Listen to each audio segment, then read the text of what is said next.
first internet website I ever wanted to go to was, of course, StarTrek.com. And then anywhere where you could kind of download any kind of sound files, because everyone had Windows 95 back then, and you always wanted to start out Windows 95 sounds to be like, you know, the Enterprise Wing of Warp, or, you know, some kind of commentary from Patrick Stewart, that kind of thing. So between my grandfather and, you know, Star Trek, I decided that I definitely wanted to be an astronaut. This is photoshopped. Thank you. That's from me back in the day. That's actually my head on Mark Garnell. Thanks, Mark Garnell. Great guy.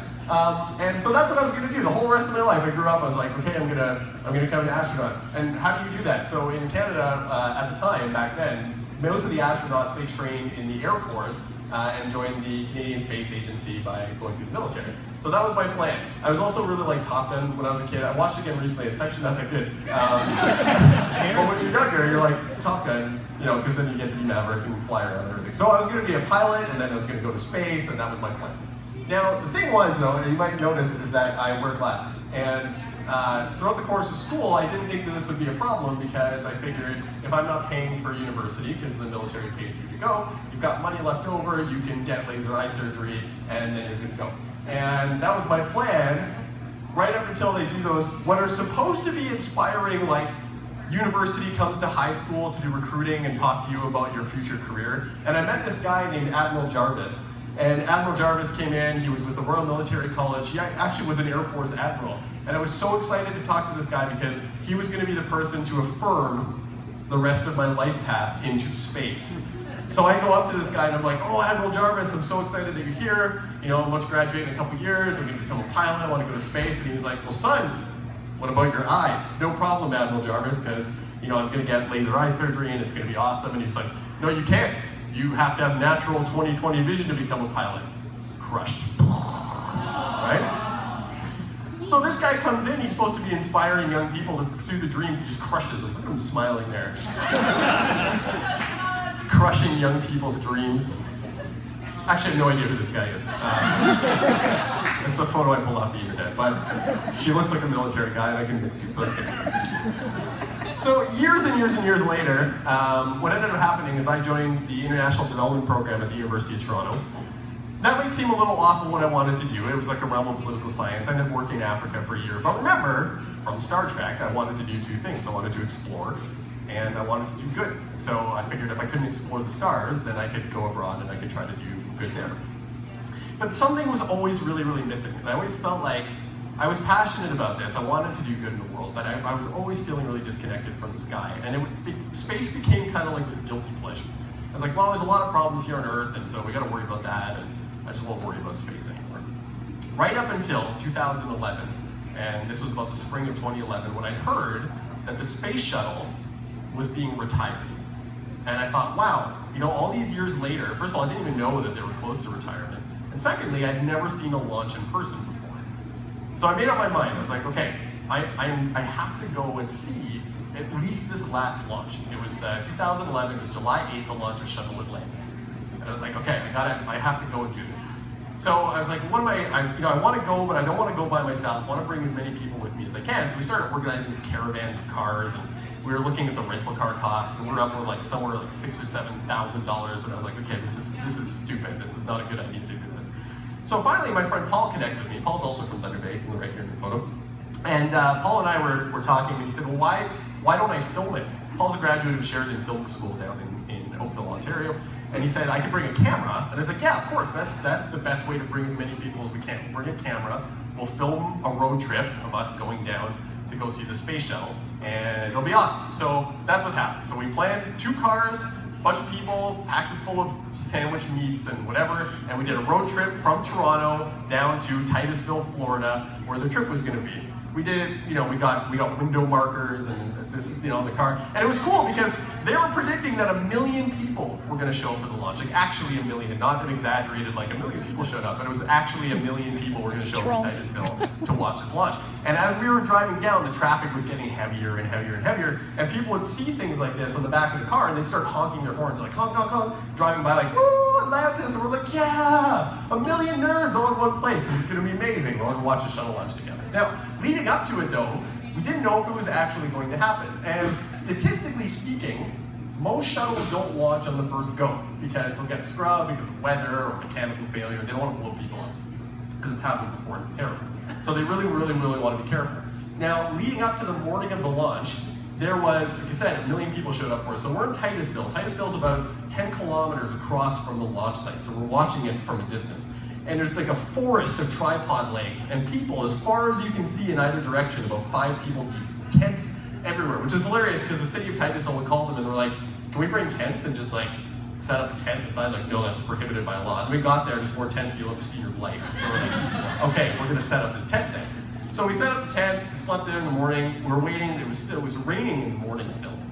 And the thing with the rain is that the shuttle tiles that protect the shuttle from re-entry through the atmosphere, the shuttle is traveling so quickly by the time it's leaving the atmosphere that any rain can actually peel the tiles right off the outside of the shuttle because the impact of the rain, they're hitting it at thousands of kilometers an hour. And so they can't launch in any rain at all.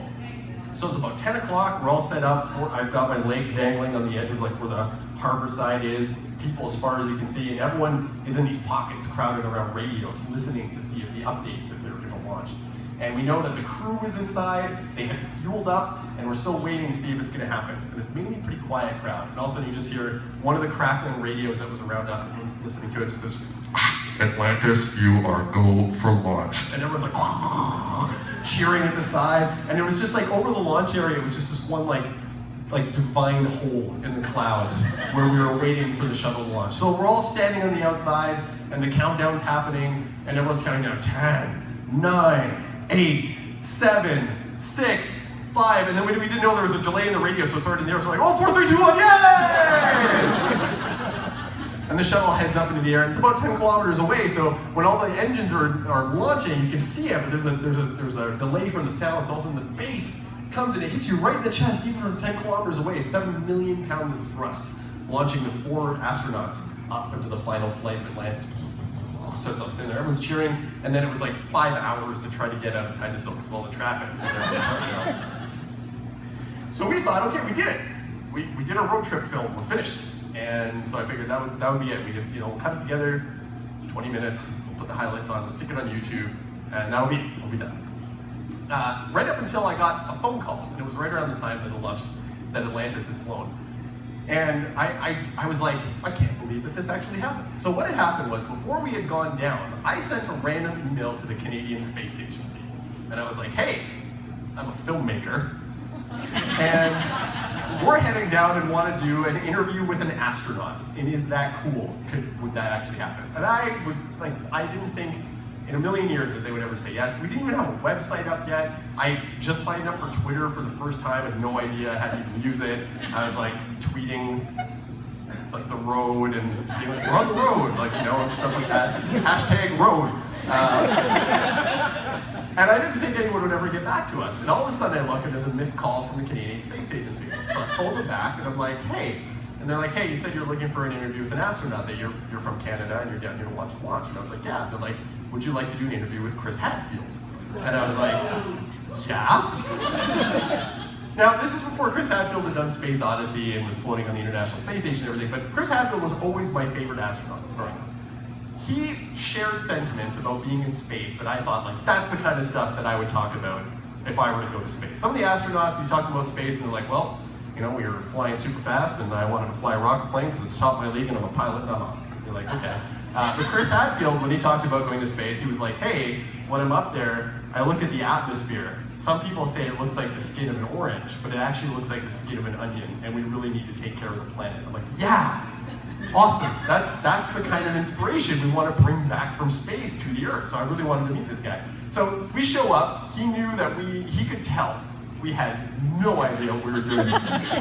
He's like, so we get in there, we're all standing around. He's like, are you the one doing the interview? And I'm like, I don't even know. I looked at Paul, I'm like, am I doing this? He's like, yeah, sit down and do the interview. Like, okay. And then, so we sit down, he's like, do you have a backdrop or anything? And I was like, no. He's like, okay, let me get one for you. So he went out, he got the backdrop that's there for us and set it up.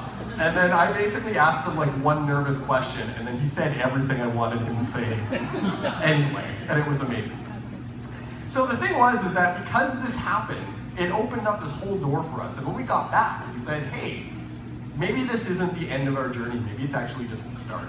And maybe we have a big story here to tell, because yeah, there was this cool shuttle, and it went into space, and it was awesome, and it was the end of its legacy, but why was there 1 million people who showed up for this? Why is it so important to so many people to witness this one event that lasted for less than 30 seconds, and for them to fight traffic and drive for wherever they drove through? And why did I want to do it? Right? And what was connected inside of me to go and watch this event? So we started asking more people if they wanted to do interviews. And we started off by saying, hey, we interviewed Chris Hadfield, would you be interested in doing an interview? So then we started talking to people about doing more interviews. And one of them in particular is this woman named Betsy. She was an agent for a person that we were trying to get an interview with. And I didn't think it was gonna happen. And when it started off, she was like, yeah, you can do that interview. It's gonna cost you $50,000. And I was like, okay. I'm not saying he's not worth $50,000, but I was like, that's more money than we spent on the entire documentary, and hopefully won't ever spend on the entire documentary. I was like, can I do it for less? And then she says, well, he does public presentations, because this is like, public presentations are more like $50,000, this is more like an interview, so how about $10,000? And I was like, how about $1,000? She's like, you want a $49,000 discount? I'm like, I'm not saying it's not worth it, I'm just saying that's all I can afford to pay. He's like, okay, let me ask him. So I'm like, okay, so I go back inside. I work at Simon Fraser University as a residence there, so I would go back to the dining hall. I got some food, sat down. Phone rings, it's her number again, but when I answered the phone, it was Bill Nye, the science guy. So he's like, okay, Matt, it's Bill Nye. And I'm like, okay. He's like, okay, what's going on here? And I was like, okay, did we already tell you that you have to figure out an elevator pitch? So all of a sudden I'm like, okay, I have to do a real life elevator pitch. So I'm like, okay, Bill, pretend the children that you raised as being our science dad have now grown up and want to talk to you about the legacy of the space shuttle. He's like, okay, let's do it. He's like, but you have to come to California to the Planetary Society. I'm like, well, yeah. Where else are we going to do it? So that's what we did. So we headed down to do the shoot. Bill was awesome. We made him a Chasing Atlantis bow tie. That's it there. It's got our logo on it. We have a tagline that we do with all of our interviewees where they say their name and then they say and I'm Chasing Atlantis. And he puts on the bow tie and he pops it and he looks into the camera and he's like, I'm Bill Nye, I'm Chasing Atlantis. And I was like, oh my God. And then we're sitting there and he's like, hey, are you guys hungry? We're like, yeah, sure. He's like, you want some cookies? I made Mars cookies. He's like, I've got them in the oven in the back right now, and you could smell like something was baking. And I was like, so Bill, what's a Mars cookie? And he was like, it's a cookie that replicates the surface texture and color of Mars, but not the taste. So that was awesome. We got a kind of cool interview. This is Rod Roddenberry. It's Gene Roddenberry's son. So Gene Roddenberry is the creator of Star Trek. Rod shot a documentary himself called Trek Nation, which you should definitely check out. It's really cool because it's about him connecting basically with his father, but through Star Trek, the legacy of his dad, and talking about how he didn't really know his father so well growing up because his dad was so busy making Star Trek. So his film really kind of inspired the shape that our film had started taking. So we wondered if he would chat with us, and he was like, "Yeah, come to my house in California, we'll do it." And then we realized we have another opportunity to interview him on a replica of the original Enterprise bridge, which was cool. So this was at the 2015 Las Vegas Star Trek convention, and Rod was like, yeah, let's hang out. So we did, we sat there and we talked about Star Trek. Some of the cool things we did, we got to go behind the scenes at a show called Star Trek Continues. Chuck Huber, who plays Bones on Star Trek Continues, is actually going to be at ThunderCon this weekend, which is pretty cool. Star Trek Continues is a fan-made continuation of the original Star Trek series. And what they did is they actually got the original Desilu blueprints and rebuilt all the sets to spec. It looks just like the original show. So if you're a fan of the original Star Trek series, StarTrekContinues.com, it's an amazing show.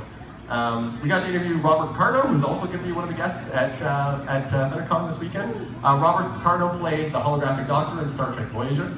Talking to him was also really cool because he works at the Planetary Society with Bill Nye, the science guy, and he's on the board of directors because he's really passionate about space exploration in real life and how science fiction and space exploration inspire one another. So as we started working on the film, one of the things really became clear, though, is that the film started to become less about technology, less about the shuttle as a ship, and more about the shuttle as an icon of exploration and how it inspired us. And I realized that the movie started centering more on people. It was the people who were watching the shuttle launch, not just the shuttle launch. People like me who were there watching the shuttle launch.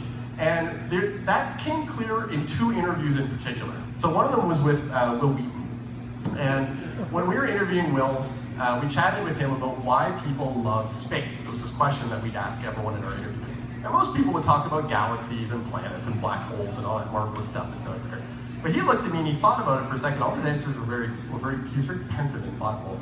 And he was thinking, and then he looked at me and he said, space is the place you want to go where you feel like you don't fit in on Earth, especially as a kid. And I was like, wow. And I was like, that's why we're making the film, right? Right there, right? Especially when you feel like, wow, maybe out there people are gonna understand. And when you think about it, so many stories in space are about family or about connection, right? Star Trek, Star Wars, it's about going out there and finding the people that you feel like you're going to belong with. There's a writer who's also gonna be at ThunderCon this weekend. Her name's Anne Lemay. Anne is a video game writer. She used to write for BioWare. She writes for Ubisoft now, and she was writing on the Mass Effect trilogy, if anyone plays video games. The latest game that she wrote takes place in the Andromeda Galaxy, which is cool, because that was the same object my grandfather pointed out to me when I was a kid out in Shibanawa. And the same thing, she said, well, all my writing is not about space, it's about connections. It's about bringing people together, and space is always such a great setting to talk about that. Because in the end, as individuals, what do we want to do? We want to explore, and we want to connect. And if you take that at a whole societal level, well, that's our journey to space, right? We're trying to explore, and hopefully we want to connect. We found a lot of cool things in space, but the one thing we really, really want to find is life, right? Life that we can connect with, an answer to the question, am I really alone? And when we ask that as a society, we go into space. A couple things that ended up happening, especially toward the end, when we said, okay, when are we done? And that's something I've been asking for a couple years now working on the film, is when do we know that we're finished? And we started having these full circle moments that were kind of a realization for us that we're nearing the end. We got to see Atlantis in person. Not only did we get to see it after it had landed and been retired, they'd taken the engines out of it, and they moved it from the vehicle assembly building to a new facility. It's called, I think it's just called the Atlantis facility. And NASA, after years of knocking on their door, finally said, okay, if we give you 3 hours alone with the space shuttle, we basically just go away. Because they didn't want us, they kept saying that you're foreign nationals, we can't let you in. And I was like, what if our Canadians commanded your space station? I was like, let us in to go see Atlantis. So they did, so they let us film for 3 hours just in front of the shuttle, kind of doing like a summary of our trip, which was super cool. I got to get access to a bigger telescope. I started off with that little one with my grandfather. We met a man named Howard Trottier. He was building a brand new observatory at the university that I work at. And we interviewed him, and then when we were done, he was like, I really love your story about your grandfather. Do you want keys to the new observatory? Yes, right? So we opened the observatory in April of 2015. There was a crowd of 3,000 people showed up for the opening. We were expecting 300. It was only me and him running the night. So basically the whole night was me just yelling at people with a megaphone, being like, space is closed. There's too many people. But it's awesome. We get people on a regular basis, and it's cool because I get access to it. So which is kind of neat because one of the other full circle journeys that we had is with my grandfather. We went back to Shibanawa and we wanted to interview him because I wanted to talk to him about why it was so important for me to know about space and be curious about the universe as a child, and for him to know the legacy that had left in my life, which is basically this entire film that we're making now. And he said to me, he said, you know, as long as you're willing to learn and as long as you're curious, you never grow old. He said, that is the secret to aging. So there's a photo of my grandfather and I. I'm the one on the right. And I'm so glad that he was able to participate in that and be a part of the journey, and that he'll get to see our finished documentary when we get it out at the end. And going back to that story about Andromeda and its impact on me, one of the cool things I was able to do is this photo of Andromeda is actually above our cottage. So that's the view at the cabin. I took it with my DSLR. But because I had gotten access to the observatory at Simon Fraser University, I was able to take a much better photo of the Andromeda Galaxy with that observatory and then print it out for him. And now he's got it out on his wall in his office, which is pretty cool. And I was able to give another copy of that image to Anne, who was writing the Mass Effect video game that takes place in the Andromeda Galaxy. And then it was kind of cool because last year the latest of the new Star Trek movies came out. So this is probably one of the biggest full circle moments for me. First website I ever wanted to go to in my life, StarTrek.com. We were buying tickets for the new movie, and a friend of mine who was buying the tickets was like, why are you on this website?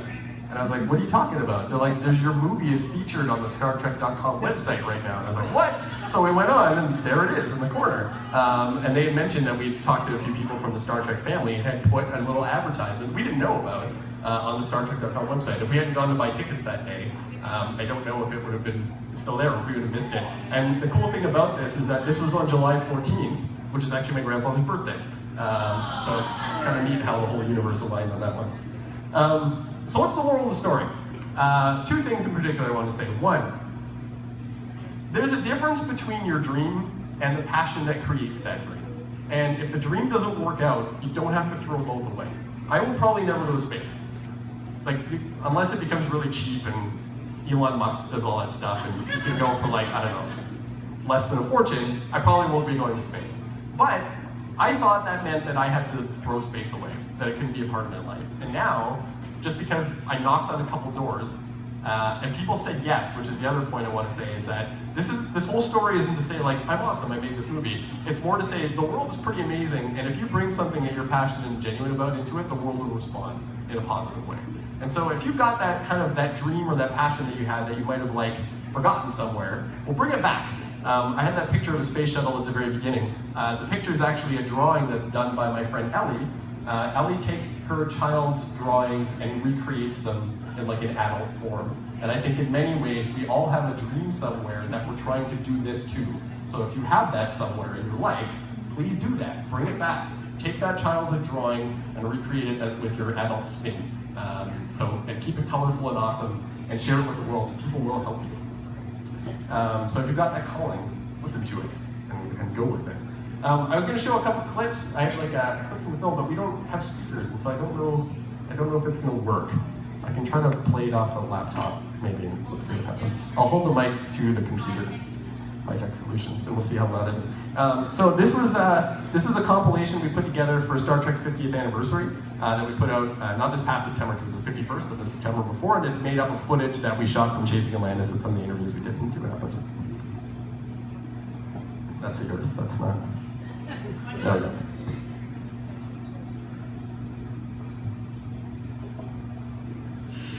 Happy Star Trek 50th anniversary. I'm Matthew Simone, producer of the upcoming documentary. Are you hearing any of that? Yep. The film that began with the retirement of the space shuttle and explores how space is shaped by life and the lives of those we met. Fascinating. Star Trek has been an enormous inspiration to me and to our film. So for Star Trek's 50th, here's a sneak peek of interviews with members of the Trek community we met as they talk about space, exploration, and fame. One of the greatest strengths of Star Trek is not spoken about.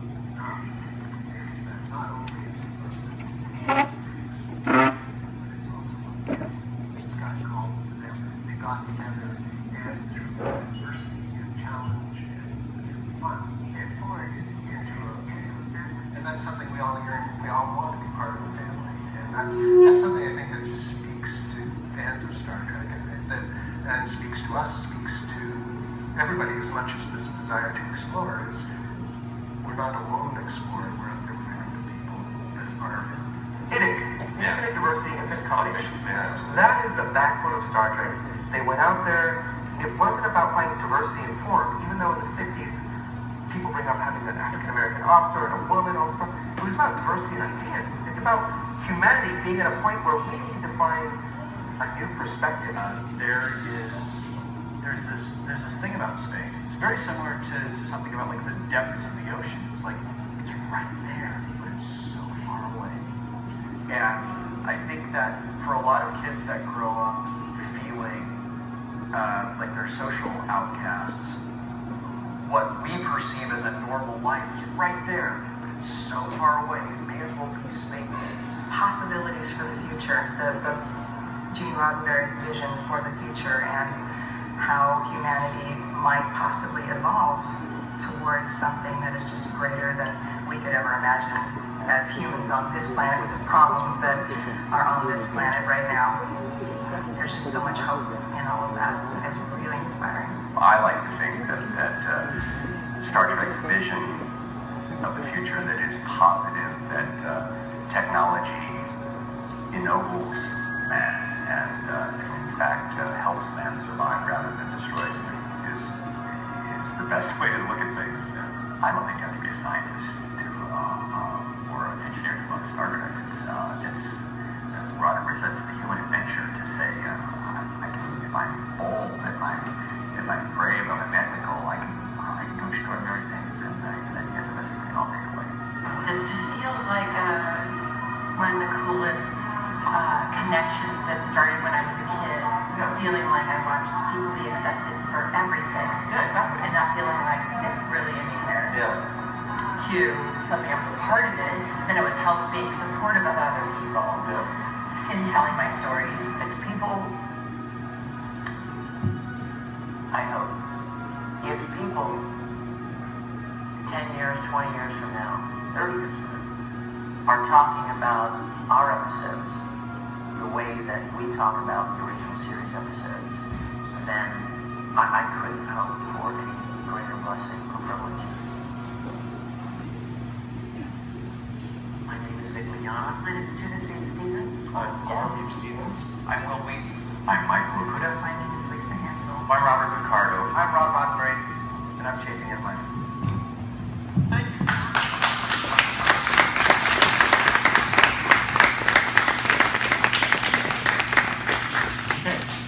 That usually plays smoother on YouTube, so if you can always check it out, and it kind of plays. I don't think it's playing properly through Prezi. That's our contact info. Check us out.